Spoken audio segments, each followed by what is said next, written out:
Hi எல்லாருக்கும் வணக்கம். இது வரலட்சுமி பூஜை அன்னைக்கு எடுத்த விலாக் தான். ஃபர்ஸ்ட் டேவே சொல்லியிருந்தேன். நான் ஈவினிங் கிட்ட படைக்கலாம் அப்படின்ற மாதிரி தான் முடிவு பண்ணியிருக்கேன். கலசும் வைக்கல, ஃபோட்டோ வச்சு வழிபடலாம் அப்படின்றது தான் என்னோட பிளான். எல்லாருமே ஸ்கூல் போயிடுவாங்க. ஸோ ஈவினிங் படைக்கிறதா தான் பிளான் பண்ணியிருந்தேன். அன்றைக்கின்னு பார்த்து பவர் கட்டு, ஈவினிங் வரைக்கும் கரண்ட் வரவே இல்லை. ஒரு 3 o'clock கிட்ட பிரசாதம் செய்ய ஸ்டார்ட் பண்ணலாம். 3 வகையான பிரசாதம் செய்யலாம் அப்படின்றது தான் நாங்கள் பிளான் பண்ணது.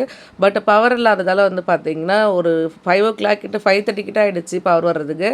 வந்த உடனே மறுபடியும் ஸ்டாப் ஆகிடுச்சு. 6 o'clock தான் தாம்பலம்லாம் ரெடி பண்ணலாம் அப்படின்னு சொல்லிட்டு பவர் வந்தோடனே ஸ்டார்ட் பண்ணோம். அகைன் ஸ்டாப் பண்ணதில் சரி ஓகே அப்படின்னு சொல்லிட்டு மொபைல் லைட்லாம் வச்சுக்கிட்டு தாம்பலம்லாம் நாங்கள் ரெடி பண்ணி வச்சுட்டோம். அதுக்கப்புறமா ஒரு 6 மணிக்கிட்ட தான் கரண்ட் வந்தது.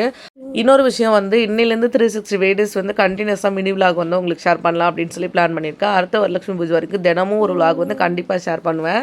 ஸோ பார்த்தீங்கன்னா இந்த டைம் எதுவுமே மிஸ் மேட்ச் பண்ண மாட்டேன், பேக் வாங்க மாட்டேன். கண்டிப்பாக பார்த்தீங்கன்னா பண்ணுவேன். ஸோ பார்த்தீங்கன்னா தாம்பலத்துக்கு கீழே வச்சிருக்கு இல்லையா அந்த பாக்ஸு, அதுக்கப்புறம் பார்த்தீங்கன்னா ப்ளவுஸ் பீட்டு, கூடவே மஞ்சள், குங்குமம், தாலி கயிறு, அப்புறம் வளையல், கூடவே பார்த்தீங்கன்னா வெத்தலை, பாக்கு, பூ, பழம் அதுதான் நான் ரெடி பண்ணியிருந்தேன். வெத்தலை, பாக்கு பாருங்கள் 2 வாழைப்பழம், அப்புறம் கூடவே பூ மட்டும் வச்சுக்கிட்டேன். அவ்வளோதான் நான் தாம்பலத்துக்கு ரெடி பண்ணுது. ஃபர்ஸ்ட் இதை ரெடி பண்ணி வச்சாச்சு. சைடில் சமையலுமே ரெடி பண்ணிகிட்டு இருந்தேன். சக்கரை பொங்கல் மட்டும் தான் நான் ரெடி பண்ணியிருக்கேன். அப்புறம் சாமியுமே பார்த்திங்கன்னா சூப்பராக அலங்காரம்லாம் பண்ணி அரேஞ்ச் பண்ணி வச்சாச்சு. ரொம்ப அழகாக இருந்தது பார்க்குறதுக்கு. இன்னும் கலசம் வச்சுருந்தா ரொம்ப சந்தோஷமாக இருந்திருக்கும்.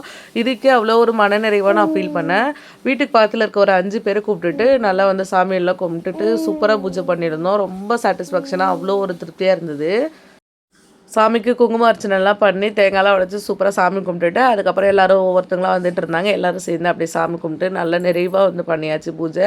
அவ்வளோ ஒரு சந்தோஷமாக இருந்தது. கண்டிப்பாக பார்த்தீங்கன்னா இந்த சந்தோஷம்லாம் எவ்வளோ கொடுத்தாலும் கிடைக்காது. அவ்வளோ ஒரு ஹாப்பினஸ்.